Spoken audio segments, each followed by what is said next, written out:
8.1 FM, WYCE, music and new music to our library. Caitlin Cusack. The brand new project is called Quiet on My Mind, and that is the title track. Caitlin will be performing at Midtown GR on Friday, May 19th at 7:30 p.m. Caitlin is a Michigan actor, songwriter, and musician. She but you suffered a traumatic brain injury that changed your life. For the good? For the better? Maybe? I think so. I think so. During this challenging recovery, and you found solace and joy in returning to music, and you began the songwriting process to heal, and to help healing. You've dedicated yourself to sharing your songs to inspire, uplift, encourage others to find their own light amongst the darkness. Ooh, that's so deep. Drawing from her past musical training, Caitlin crafts soulful, piano-driven pop songs that blend memorable melodies and poignant lyrics exploring themes of love, loss, grief, and growth.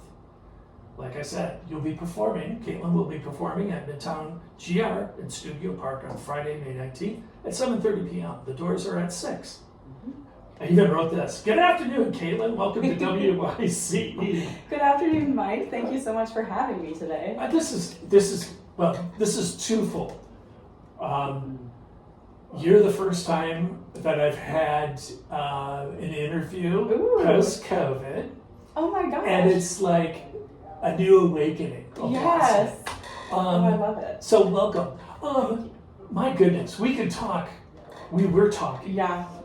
Let's talk about kind of what happened and where that journey has led you to. Mm-hmm. And is it a good thing that happened in a bad way, or yeah? Well, I think the most easy way to answer that question is one of the things I've learned over this journey is how much life is about balancing. And it's about balancing the light and the dark, which is why I talk about light and dark so much. I see that and feel light so much that I want to share light. And when the outside forces bring the dark, that is when I really want to spread more light to other people. And light is positive. Yes, I do think so. Mm-hmm. And the journey was so unexpected to have a concussion that I didn't think was serious, to completely change my life and the way that I process the world and experience everything around me. And then to losing my mom unexpectedly, she was my rock after I lost my dad. And so to have such foundation shifting things happen in relatively quick succession led me on a journey to know or to find how I wanted to live and how I wanted to spend my time, however much time I had left, fighting to find fulfillment. Mm-hmm. And music has been so important for me to process everything and also to connect with other people, to use it to connect. So. Well, first of all, the brain is a fickle instrument. It's wild how much it can affect your everyday. Yeah. I mean, it takes care of every possible thing you can think of. And so when something starts dysfunctioning, all those things you take for granted that you function every day doing, it's incredibly unsettling. Mm-hmm. Mm-hmm. And the unknown, yes, it can bring you into that, you said, darkness. Absolutely. And that can derail your whole life. I felt like it did. Yeah. I sure did. The unknown of not knowing if and when I would improve, how to get there, how to go after my dreams that I've had forever and ever, when my migraines were so bad that it hurt to play piano and it hurt to sing. I couldn't listen to music in headphones for a good year and a half. It was torture. Yeah, right. So to figure out how even to go about fighting to get back my life was a huge learning experience, and a lot of it is finding more providers who can help. And I'm so happy to see that a lot of concussion awareness is becoming more present, and education is becoming more accessible about how to treat concussions immediately after and how seriously to take them. Oh, absolutely. we'll talk after this Yeah. on that, the whole syndrome of concussions and what the possibilities are later in life if you don't address them immediately and you know I don't Give your play brain the the time it needs to heal. it does, Right. and you know, some people, you know, 2 plays later they can go back into the game.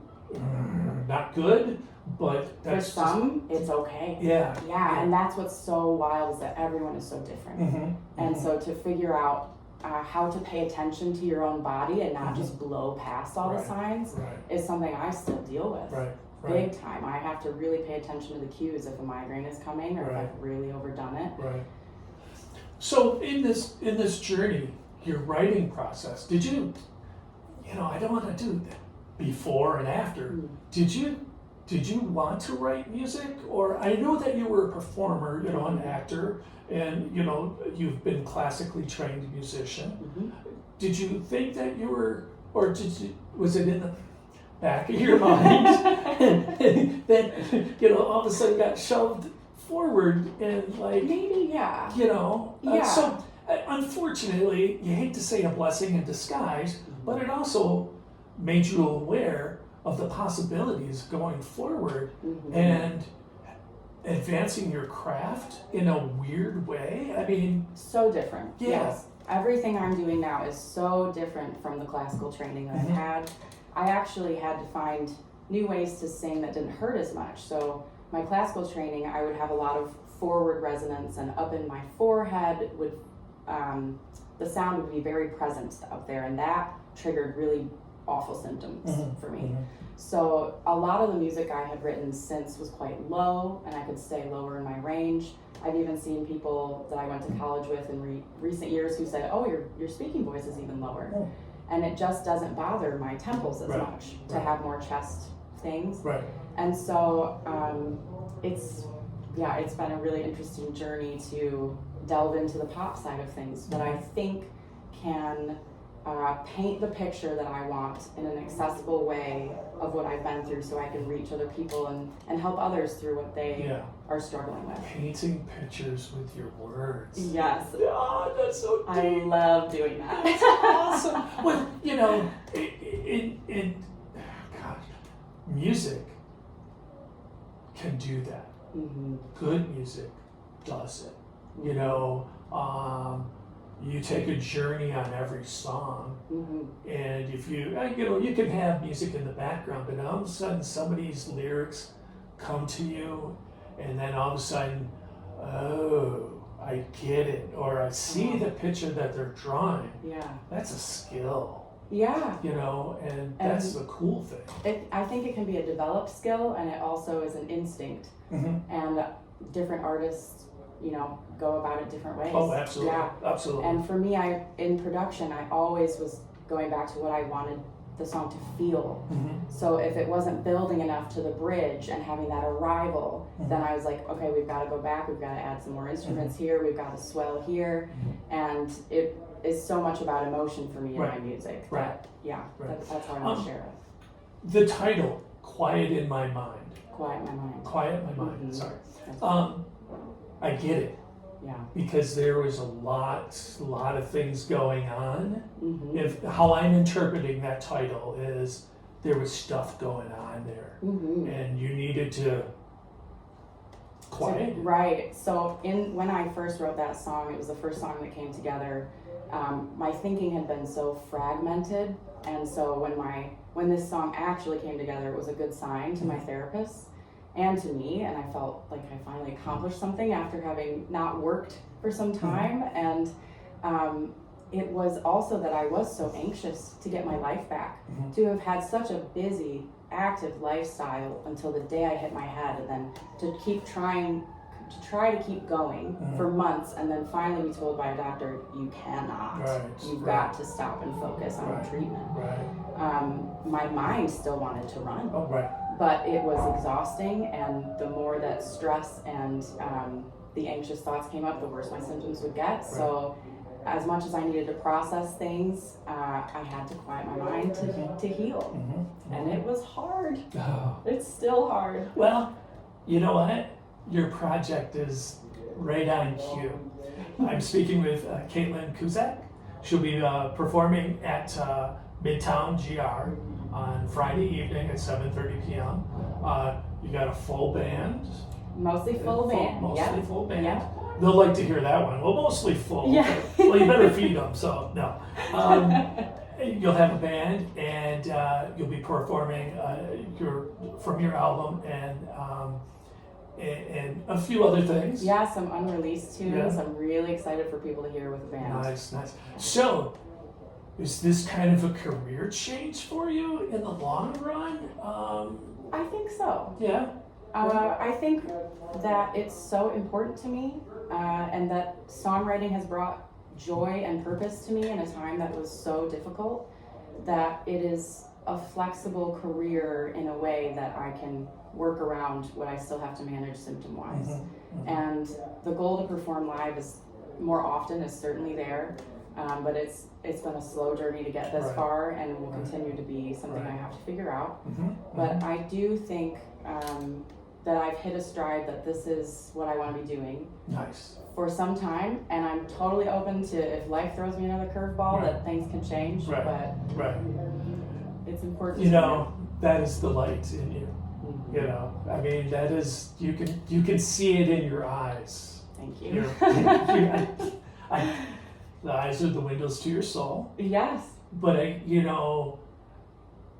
it's good to be knowing where you want to go Mhm. instead of being confused and, Yes, and the mixed up. unknowns. The unknown. Yeah. The unknown. And for so long, it was the fear that I wouldn't be able to accomplish what I Right. wanted to do. Right. And so to be pushing this far and to have arrived at this point is really, really exciting. That's awesome. Congratulations. Thank you. I picked out a second tune. Okay. Things Change. Awesome. What does that mean? What does that mean for you? What's that mean for all of us? So this song, I really hope, will be a soothing comfort to people. And it was written about a month into the lockdown of the pandemic, and I saw everyone struggling with this huge change, right? And I had already kind of had this huge foundation shifting change where I had to retreat from the world. Mm-hmm. And so I kind of just wanted to tell people it's going to be okay. Right. And the more that we can quiet down and accept that things are going to change and just be with that, Right. then the better we'll be. Right. So Don't waste energy on stuff that you can't control. yeah, You know. still learning that over here. Well, I think that's kind of an everyday thing, but Mm. I see that. You know, it's good that some people have fear of change. Yes. You have to kind of accept it, and you have to grow with the change, Mhm. and to be successful. I mean, Yes. as deep as that is, and Mike the philosopher, right? But what an amazing story. I mean, congratulations, Thank you. really, to be where you're at, and the smile on your face. Yeah. That's awesome. That's awesome. Thank you. Caitlin Cusack performing at the Midtown GR on Friday evening, the May 19th at 7:30 p.m. You have an opening act. Yes, You Canon Wren. Okay. Yes, she's Awesome. a lovely, bright, pure singer-songwriter. Young, Terrific. she's still in high school, but just a wonderful, wonderful soul. Yeah. So I'm really excited Yeah. for her to start the night. She has the light. She has the light. She has the She light. does. She has the light. Thank you. Thank you for coming in. Thank you so And much for having me. continued success. Thank you. And take care of the noodle. That's important. It is It important. It is important. Yes. I mean, that's everybody out there. Take care of your brain. Yes, you know. please. Please do. Like I said, Caitlin will be performing at Midtown GR at Studio Park on Friday, May 19th at 7:30 p.m. And this is from her Quiet My Mind release, Things Change. Only here on 88.1 FM, WYCE. Yay! you. Awesome. We could talk forever. We could. We could. My God. Well, that's. I'm looking at the clock.